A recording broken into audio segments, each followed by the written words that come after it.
adalah hijauan pustaka. Kalau kuanti, bahas dulu variabelnya. Misalnya variabel Y-nya itu adalah kreativitas, yang tadi judulnya kreativitas. Terus apa-apa yang harus dibahas? Yang harus dibahas adalah definisi misalnya, atau pengertian juga boleh.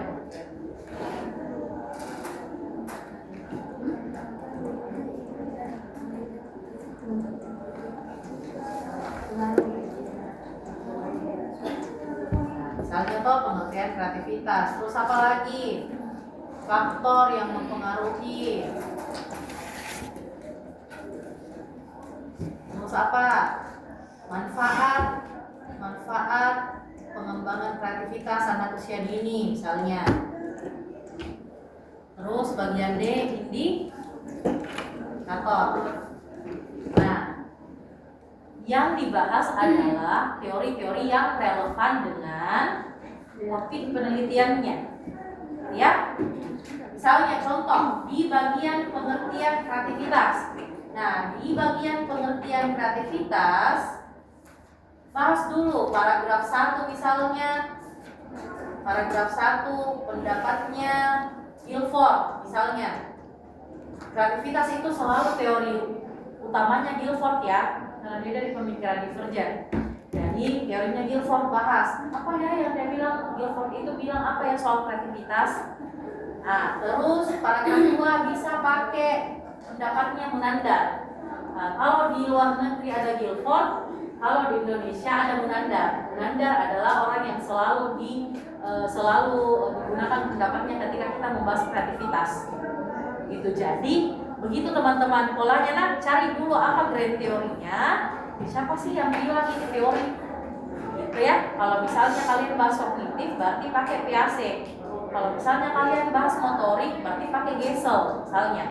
GESELL, sorry, pakai Gesell misalnya seperti itu. Jadi cari dulu siapa datonya, siapa toloknya ini teori, gitu ya. Nah, cari dulu teorinya. Terus habis itu pengertiannya Munandar. Nah, habis itu P3 misalnya yang kalian dapatkan di artikel terbaru. Punyanya siapa? Ataukah misalnya punyanya dosennya kalian, misalnya Trisna Parwoto itu bilang apa sih itu kreativitas? Kreativitas itu begini menurutnya Prof. Parwoto.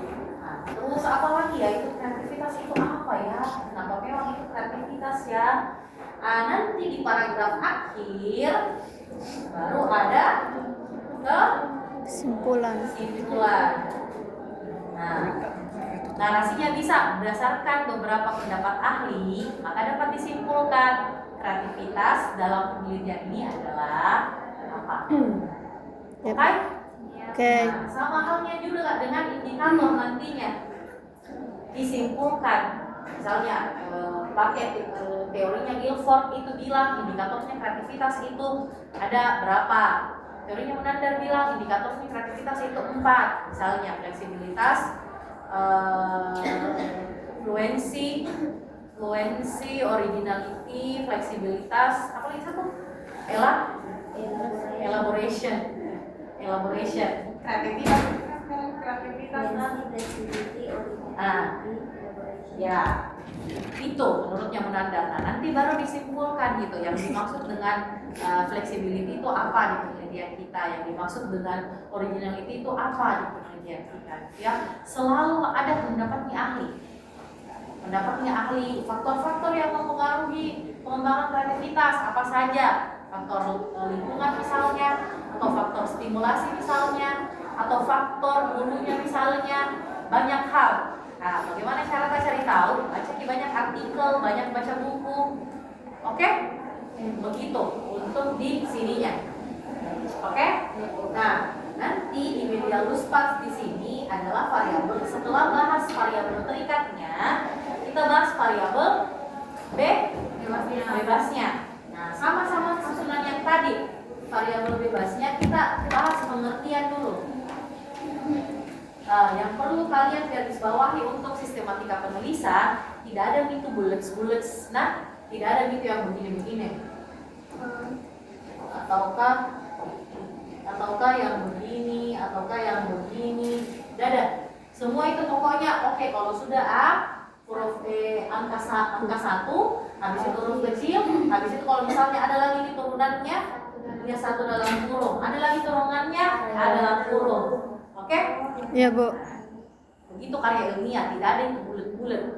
Nah, terus sama kayak tadi, apa itu pengertiannya media luspar? Nah, siapa punya pendapat media luspar? Oh, pendapatnya A, pendapatnya B, C, D, E, baru nanti paragraf terakhir di Kesimpulan. Yang dipakai di situ simpulan tak itu nih yang mau diteliti. Namanya definisi konseptual. Itu namanya definisi konseptual. Gitu ya. Itu yang mau kita teliti. Makanya di pengertian itu selalu kalian simpulkan di belakang. Supaya apa? Kita tahu, oh di penelitian saya yang saya mau teliti motorik halusnya anak terkait ini loh yang dimaksud dengan motorik halusnya. Oke? Nah, habis itu apa lagi? Kelebihan media luspar misalnya. Apa kelebihannya media luspar? Cari. Kurangannya apa? Terus misalnya langkah-langkah dalam menerapkan media luspar misalnya. Langkah-langkah dalam menerapkan media luspar. Nah, seperti itu, ya. Nah, nanti baru setelah tinjauan pustaka ada kerangka pikir. Kerangka pikir kan bukan nanti kalau kerangka berpikir beda lagi soalnya. Jadi kerangka pikir.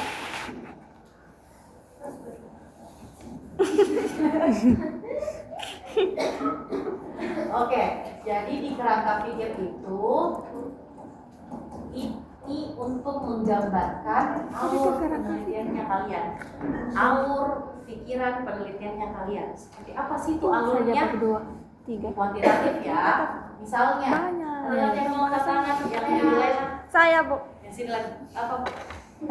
Aktivitas Kuantitatif ini. Ya. Sebenarnya, Bu, masih bingung. Yang masing-masing kuantitatif. Karena pengaruh apa ya? Itu dulu. Apa tuh?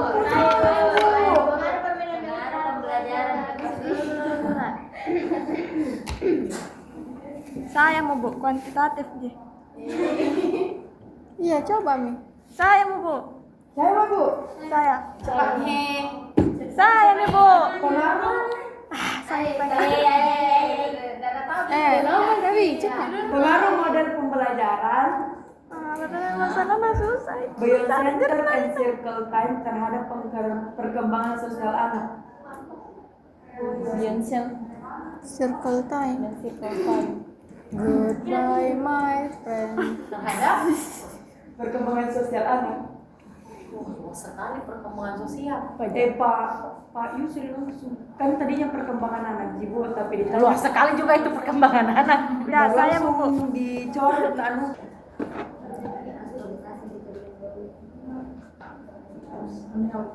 Kita hapus dulu ya. Ya, saya mau, Bu. Oke, dari sini. Ya, Dek. Oh, ini properti. Pengaruh permainan dimulai terhadap peningkatan kemampuan motorik oral pada anak usia masa Gerget ketau. Siapa mau minta, Dek? Kepala padu. Berani saya. Apa indikator, Pak? Selama kamu baca penelitian terdahulu, apa indikatornya yang biasa untuk daya imajinasi? Dek. Apa indikatornya? Di sini dimasukkan tuh indikatornya apa? Masukkan nih ke sini. Nah, nanti ini untuk kerangka pikir, nah. Ini bagannya. Nanti kerangka pikirnya di sini ku jelaskan. Sebelum bagan ada soalnya yang harus dijelaskan. Jadi tidak ujuk-ujuk kerangka pikir itu langsung bagan. Nah, ada dulu deskripsi yang menjelaskan. Oke? Baru ke bagan. Nah, di bagannya yang paling pertama itu yang di atasnya adalah bagaimana kondisi sekarang. Apa itu kondisi sekarang? Daya imajinasinya anak usia 5 sampai 6 tahun di TK yang kamu turun lapangan itu seperti apa? Belum bisa ngapain? Oke, dia belum bisa eksplor, belum bisa eksplorasi ide misalnya. Terkait dengan imajinasi yang kamu lihat di observasi awal. Nah, itu dituliskan di sini. Terkait dengan daya imajinasinya apa? Oh, anak belum apa gitu. Oh, terus anak juga belum mampu ngapain.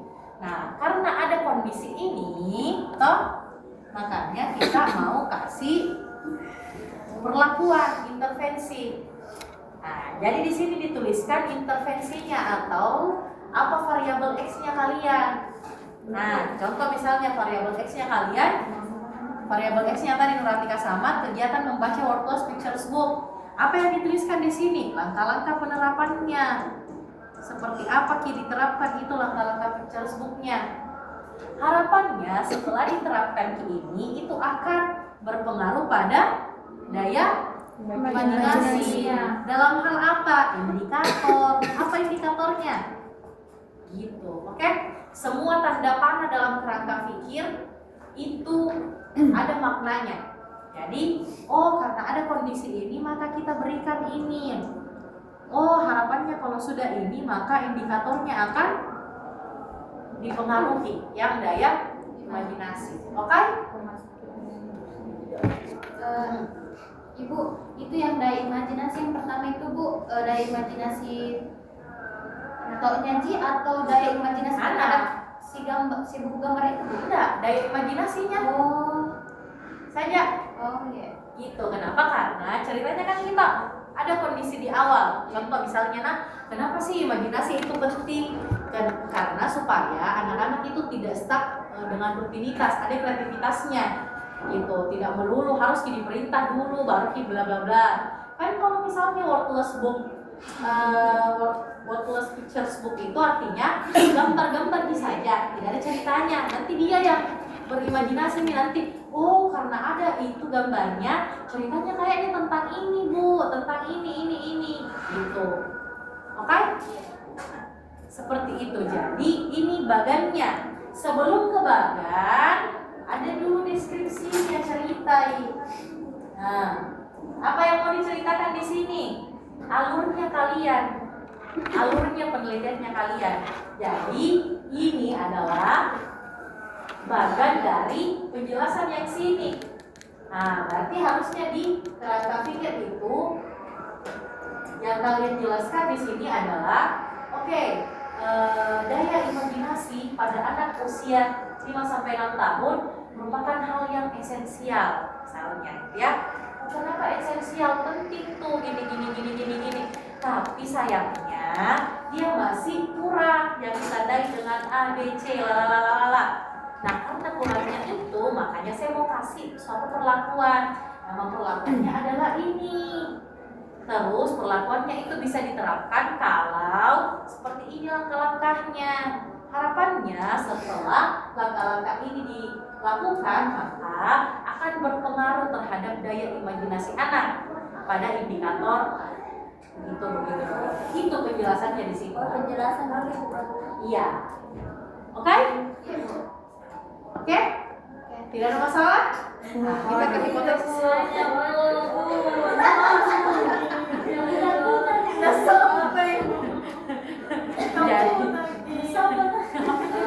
Gimana ya? Yang punya dudul sampai, yang tidak punya dudul belum sampai. Jadi toh jadi pelan-pelan lagi. Oke.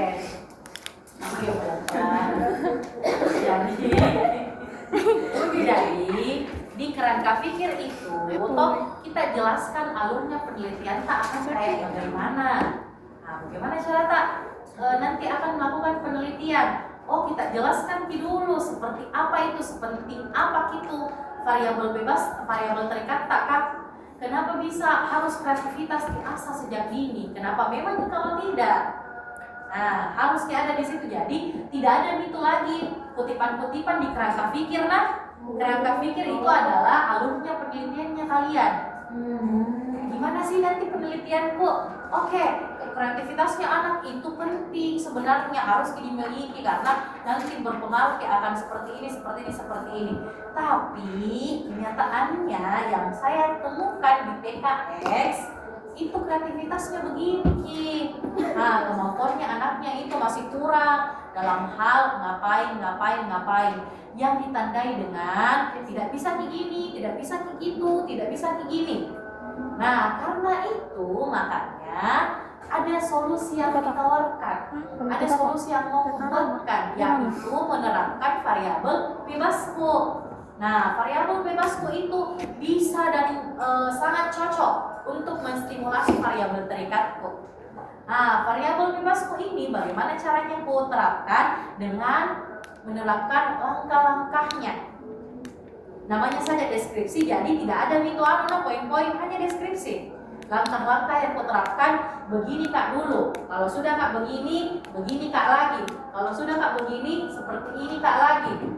Harapannya adalah ketika saya sudah menerapkan itu variabel bebasku akan menjadi solusi dari permasalahanku yang di awal. Dalam hal apa? Dalam hal kreativitas misalnya, pengaruh pada kreativitasnya anak. Khususnya pada indikator fleksibilitas, anak jadi bisa lebih luas untuk begini. Originalitas, anak lebih bisa memproduksi ide. Fluensi, anak lebih lancar ketika bla bla bla bla bla bla. Elaborasi, anak menjadi bisa menjelaskan karyanya. Gitu. Baru dibuatkan ininya, jadi penjelasannya dari bagannya itu supaya apa sih penelitiannya nih orang, nah buat bagan begini. Oke? Paham? Oke guys? Oke? Oke. Oke, kita ke hipotesis ya. Nah, hipotesis penelitian itu selalu ada dua ya. Ada H0 dan HA. H0 itu berarti tidak terdapat pengaruh atau tidak terdapat hubungan antara variabel X dengan variabel Y di TK itu. Nah, kalau hipotesis kerja berarti dia ada hubungan. Ada yang mau katakan lagi satu contoh judul kuantitatif? Malah. Apa deh? Pengaruh penggunaan game edukatif Roblox bermuatan kearifan lokal terhadap minat belajar anak usia dini. Game edukatif Roblox bermuatan kearifan Roblox. Hah? bermuatan kearifan lokal terhadap minat belajar anak usia dini. Kata pertama kan kakak pertama. Minat belajar ada nota rujukan tak? Makanya tuh selalu itu kalau dalam menentukan apapun lihat ada rujukan teorinya tidak ya. Kita ganti minat belajar itu apa yang biasa?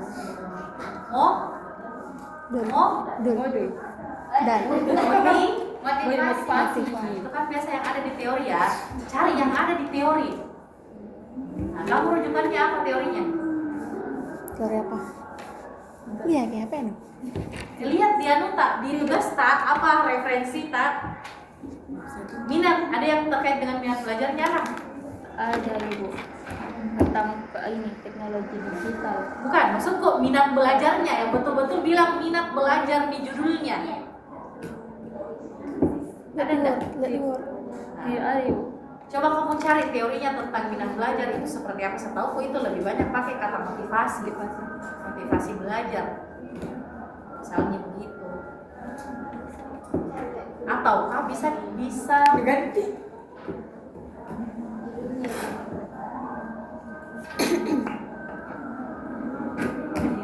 Nah, contoh misalnya kalau seperti itu judulnya, jadi HA-nya itu kita tinggal tambahin. ada pengaruh. Itu dia ditambahin ada. Kalau yang di atas tidak terdapat, sudah selesai. Tuh, tinggal ditulis ulang judulnya. Minat belajar di TK mana. Oke? Jadi, hipotesis itu apa? Asumsi kita sebelum kita membuktikan di lapangan. Selalu dalam meneliti itu asumsinya ada dua. Apakah dia akan berpengaruh atau tidak berpengaruh? Apakah dia akan berhubungan atau tidak berhubungan? Jadi kalau peneliti dari awal sudah bilang, oh hipotesis itu saya pasti berhubungan, apalah yang mau diuji? Kalau sudah mau tahu nih bilang berhubungan, Kit. Kalau sudah mau tahu nih bilang berpengaruh, Kit. Nah, jadi tuliskan dua hipotesisnya di bagian hipotesis. Clear untuk tinjauan pustaka bab 2? Kuantitatif clear? Ya kita kecuali ya.